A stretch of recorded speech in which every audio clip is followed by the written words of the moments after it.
We don't have that kind of money. You understand that we're talking about your life. Yes. Now take good care of yourself.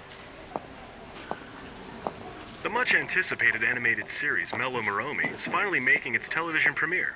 Miss Sagi, as the creator of the character Moromi, how do you feel right now as the big moment approaches? Well, Moromi has grown so much with all the love he's received. And how should I put it? I hope the series will allow even more people to feel the sense of peace he's already brought to so many. It's so heartwarming just to look at him, isn't it? Oh, well, thank you. I'm really happy to hear that Moromi makes you feel that way. Thank you, and don't miss Mellow Moromi.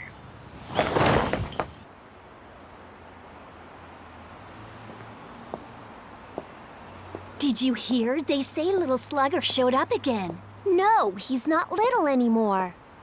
I heard he's stronger now and built like a rock. His entire body is rough and jagged and his face is all messed up just like this. They say he's more monster than human now, a demon.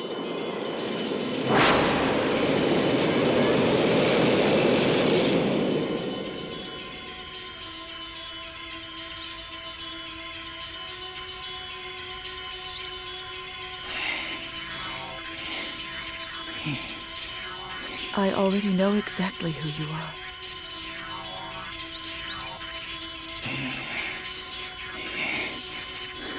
I called you. I asked for you to come here.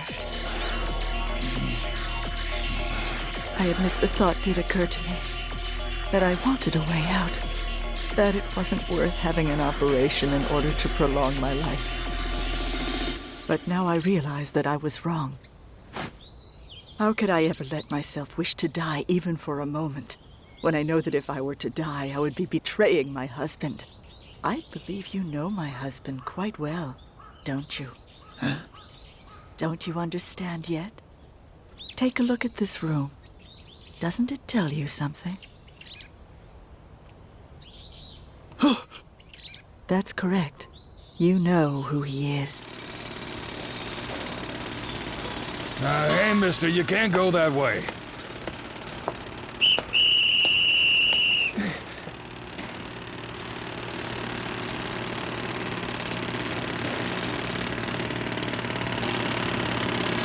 They say that you choose desperate people who are trying to escape from reality and then attack them indiscriminately. Do you think by doing this you're helping to ease their burden? That you're somehow giving them salvation? Please do sit down. I'm going to help make you understand that human beings are not the weak and wretched creatures that you seem to think they are. So sit down right there.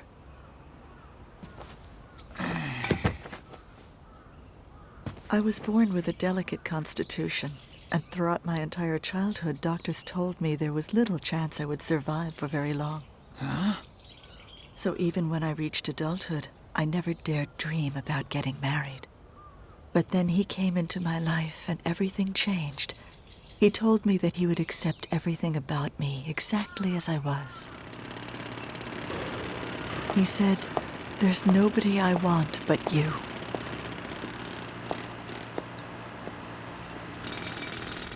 I was overjoyed. We decided to get married as soon as we could and live a modest, humble life together. I was so happy back then. But unfortunately, that happiness did not last for very long. We'd wanted to have a family, but soon learned that I was unable to bear children. My body wasn't strong enough for childbirth. I was in complete despair. I was too ashamed to face my own husband, and I have never cursed myself as much as I did then. But despite all of my problems, he still forgave me. He held me tightly and said, "No matter what happens, we'll deal with it." And then I started to cry. I buried my head in his arm, and I cried for a long time. You can search the whole world and never find someone as noble and high-minded as him. Hey, you're late! What makes you think you can be so late? I'm very sorry. The job at the other site ran a little late. I don't want to hear your damn excuses. Now get your ass to your station. Yes, sir. Hey! What are you doing? I'm sorry. And so I made a decision. I would become a woman who was worthy of him. I would dedicate myself to him entirely. And my health would not become an issue. No. But then for some reason, while I'd wanted to do all I could for him, it seemed he started staying away from home more and more.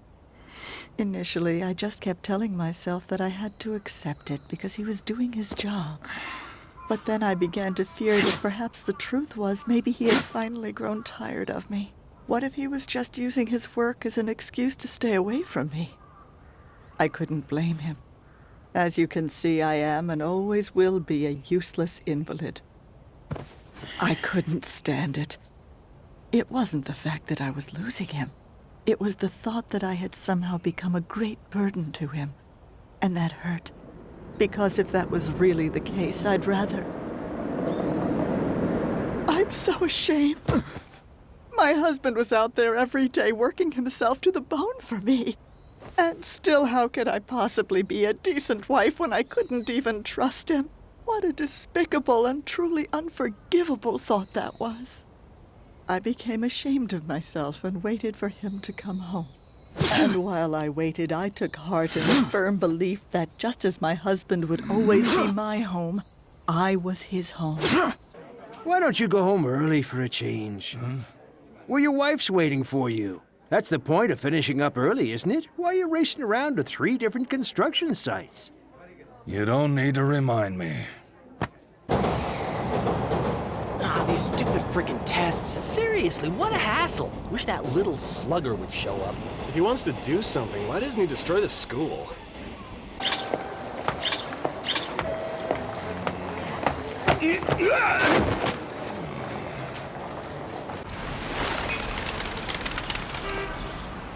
So where do you want to go? I want to go to the beach. Hey, where do you want to go? I'm hungry. Oh, really? That's totally possible.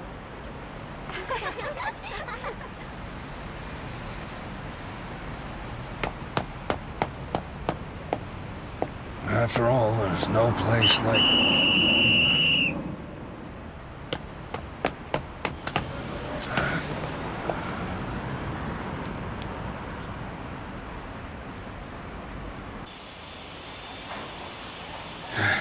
Sorry I'm late. Don't worry, I'll show you the ropes. You can just leave your stuff right there. So, what did you do? Oh, come on, you can tell me. You don't become a security guard at your age unless you've gotten into something. Hold on. Judging by the look on your face, I'd say... this? No, I never... Damn, wrong guess, huh? I thought maybe we had something in common. Heh. You mean you... Oh, who, me? I spent 5 years locked up in the big house. When I got out, I couldn't find a job. But you know, you don't need any experience to be a security guard, so... Huh? Ikari? Officer Ikari? It is you, isn't it? You're Officer Ikari. Hey, don't you recognize me? You know, you nabbed me once. Wait, Inukai? I wanted to be a good wife and tried to make this house his home. A place where he could rest and recover his peace of mind.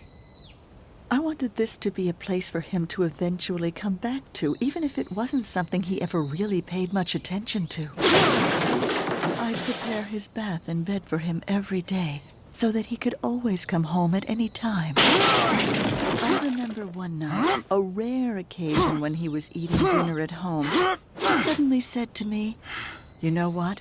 Your dinner is really the best, and it's only because of you that I'm able to focus on my work and do my job." And then one day, something happened.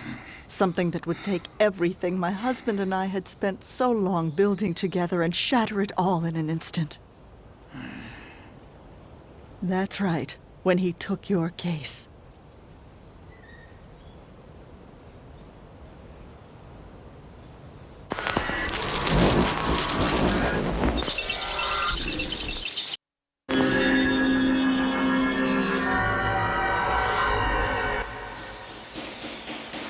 Seems kind of ironic, doesn't it? An ex-detective and an ex-burglar meeting up again years later as co-workers? Well, you can imagine how surprised I was. I mean, I never thought I'd see you in a place like this. But I have to say I'm impressed. Knowing you, I would have thought for sure you'd go back to your old occupation after you finish serving your sentence. Oh, no. Unfortunately, there's no place for an old-school burglar like me anymore.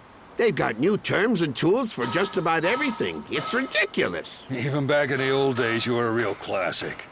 Covering your face with a bandana and carrying a big burlap sack. I almost laughed when I caught you. You can't have a burglar without a burlap sack. That's very true. A burglar comes with a burlap sack, a drunk comes with packed sushi, and Oden always comes in 3 different shapes.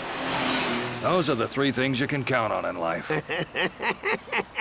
Yeah, those sure were the days. Looks like the times have passed us by.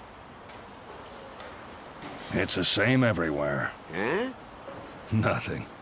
I don't know why, but for some reason, seeing you again, I get this strange feeling like I've come home somehow. I wonder why that is. Huh?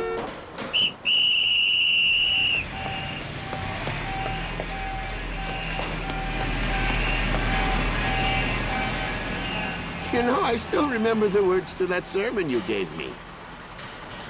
The world around us may be wrong, but there must be some things in this world that are right. That's how we can go on living. That was it.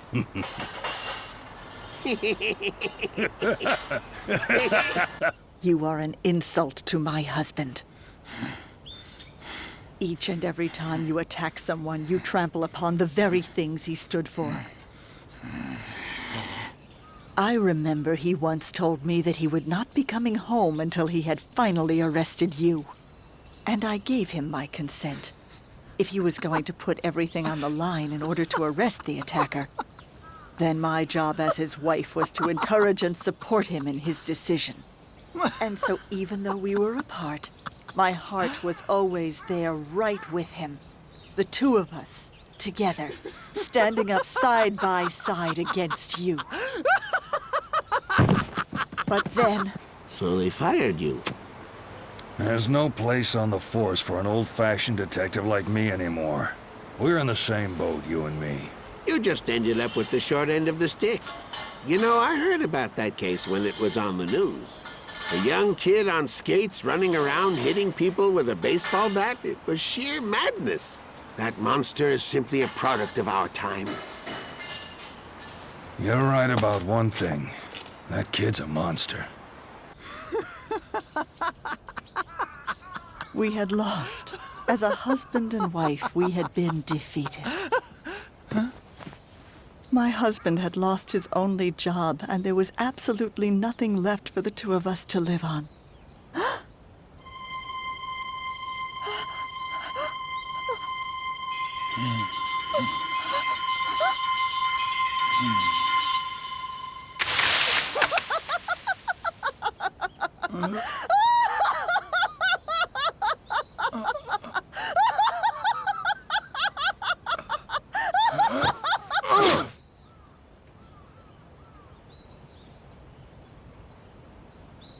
But still, we refused to give up. What good was it to just wallow forever in disappointment? My husband went out and managed to find a new job. He takes great pride in his job and works himself to the bone for us. That's right. Despite everything, we've somehow found the strength to move forward. I've had enough, actually. I put my ass on the line trying to find the bastard, and they send me packing. And now look at where I've ended up. But this job isn't so bad when you think about it. Yeah, you're right, it's not bad. Just about any loser can handle it. What? What's that thing there? Oh, well, I may be a loser. This dog is a winner. I found it out on the street. Come on, hurry up! If we don't get there quickly, it's gonna start! Oh, excuse me there, sir. We're working here. If you could please use the service door. Oh, detective! What are you doing here? If you'd please use the service door, it's down this way.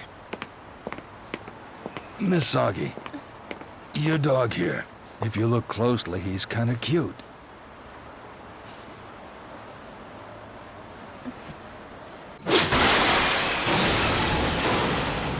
We were just barely able to scrape by, and my medical expenses were continuing to spiral upwards with no end in sight.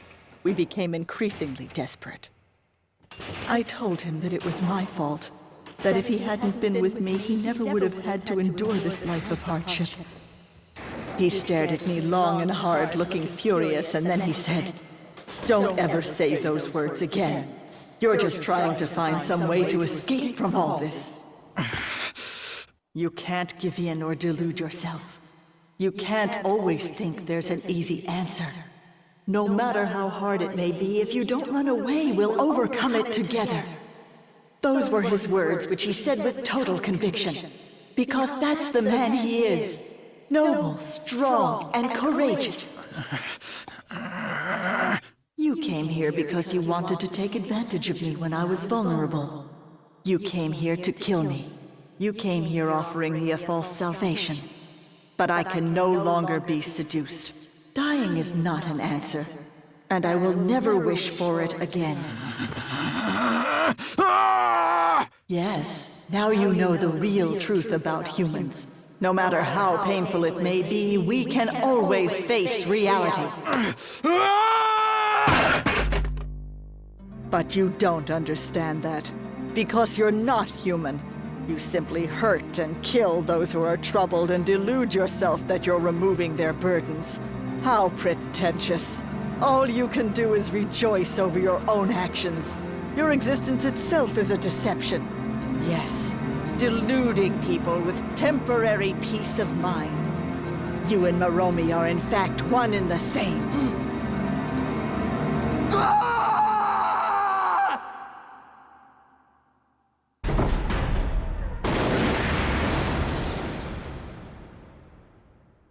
I've decided to have the operation.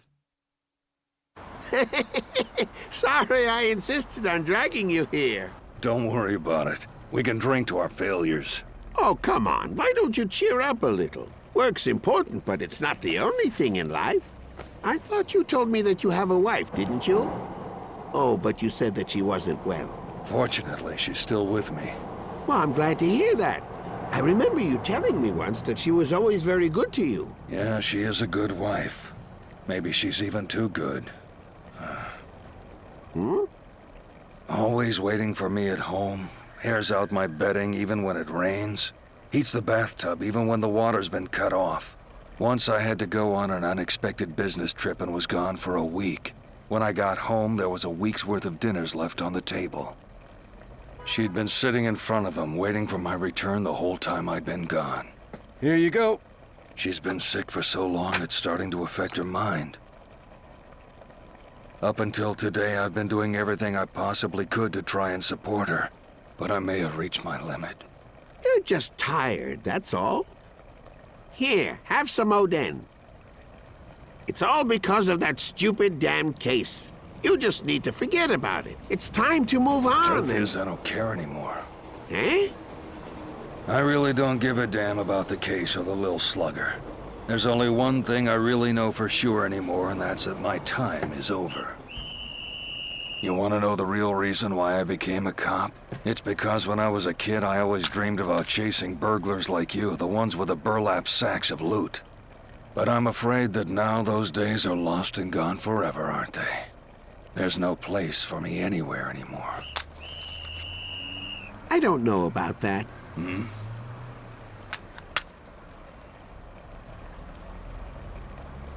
Let's go.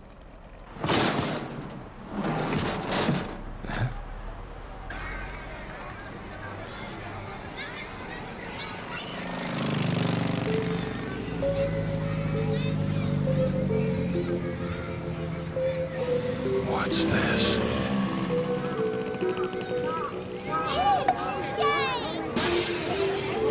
Hey!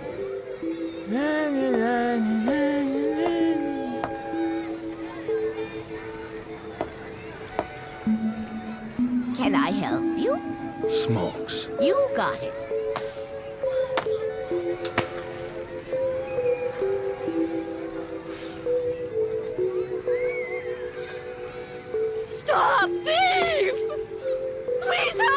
him! He's getting away! Hey, you, stop! Stop! Stop! Now give it up and come quietly!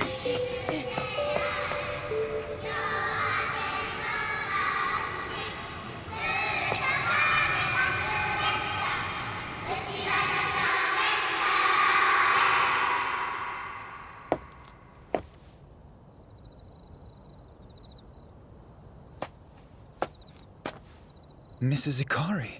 He hasn't come home yet. My husband. He hasn't come home yet. You mean the chief?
To begin, a unicorn fighting ferociously, guided by the crowd of swarming dolls and the voice of the wise old sage. Obtains an ancient sword at the base of the moon, and now moves on to Pegasus. Did someone call for the holy warrior? But she was such a good little child. And then